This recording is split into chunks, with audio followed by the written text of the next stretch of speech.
Greece is living out a fiscal nightmare. Violent, deadly riots in protest of the Greek government have erupted in the streets of Athens. How did things get so bad? And could it happen in the U.S.? The problem in Greece is that its government has created a society heavily dependent on government spending. The Greek government spends a lot of its taxpayers' euros on retired workers, which is well-intentioned, but in reality is one big Bernie Madoff-style Ponzi scheme.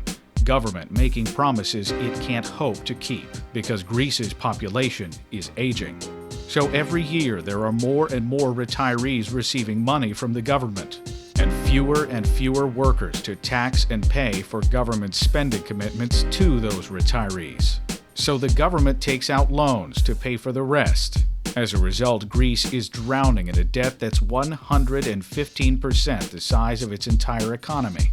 That's 2 times the maximum level most experts recommend. But Greece is not alone. Many other European nations have built their governments on the same Madoff-style Ponzi schemes. And rather than learning from the failed efforts in Greece and other European countries, the US is doing the exact same thing. Like Greece, the US is spending money that it does not have on an aging population. In the US, total government spending as a percent of the economy has reached more than 41%. That's not far from the levels of Greece and the European Union, and it's far more than the recommended level of 25% or less. In 10 years, this overspending will lead to a debt that's 90% of the US economy. A broader measure from the International Monetary Fund forecasts a more pessimistic debt level of over 100% in just 5 years. Either way, that's not far from Greece's level today. It's more than the European Union, and it's far more than the recommended level of 60% or less.